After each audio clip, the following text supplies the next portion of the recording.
పోటీలు చూడలేక కట్టేయాల్సి వస్తుంది అని ఉమ్మడి ఏపీకి చిట్ట చివరి ముఖ్యమంత్రిగా పనిచేసిన నల్లారి కిరణ్ కుమార్ రెడ్డి అంటున్నారు. టీవీలలో పొలిటికల్ డిబేట్లు చూడలేకనే ఇలా చేయాల్సి వస్తుంది అని ఆయన సంచలన వ్యాఖ్యలు చేశారు. తిరుపతి జిల్లా చిన్న కొట్టిగల్లులో తాజాగా ఆయన ఒక కార్యక్రమంలో మాట్లాడుతూ వర్తమాన రాజకీయాల మీద సీరియస్ కామెంట్స్ ని చేశారు. రాజకీయాల్లో హుందాతనం రావాలి అని అన్నారు. ఒకరిని ఒకరు గౌరవించుకోవాల్సిన పరిస్థితి ఉండాలి అని అన్నారు. సమాజంలో ఇతర రంగాలు పరస్పర గౌరవించుకుంటున్నాయని కిరణ్ కుమార్ రెడ్డి గుర్తు చేశారు. డాక్టర్లు, లాయర్లు వంటి వారు తన వృత్తులలో పోటీతత్వం ఉన్నా అంత హుందాగా ఉంటున్నారని, సమయం వచ్చినప్పుడు సహకరించుకుంటున్నారని కిరణ్ కుమార్ రెడ్డి గుర్తు చేశారు.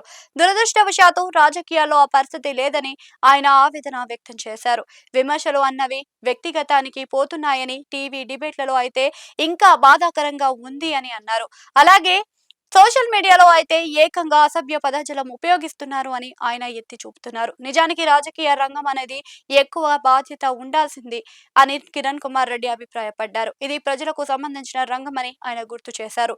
ప్రజలకు సంబంధించిన అంశాలు, అదే విధంగా పాలసీలు ఎలా చేయాలి, అభివృద్ధి వంటి వాటి మీదనే నిర్మాణాత్మకమైన చర్చ జరగాలని ఆయన కోరుకున్నారు. కానీ రాజకీయాల తీరు చూస్తే అలా కనిపించడం లేదు అని అన్నారు.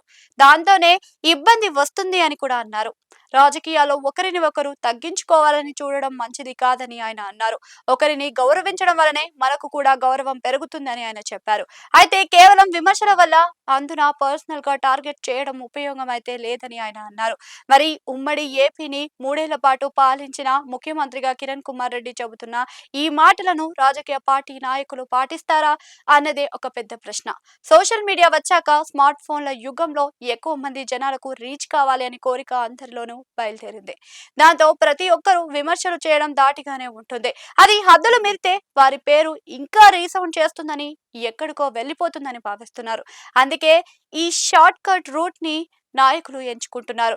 ఇక గతానికి ఇప్పటికి రాజకీయాల్లో తేడాలు వచ్చాయి. పాలిటిక్స్ లో సేవ అన్నది తగ్గిపోయి మిగిలిన ఆకాంక్షలు పెరిగిపోతున్నాయి. దాంతో ఎవరికి వారు జోరు చేస్తూ ఉన్నారు. మరి ఈ ట్రెండ్ పాత నాయకులకు ఆవేదనను గురి చేస్తుంది.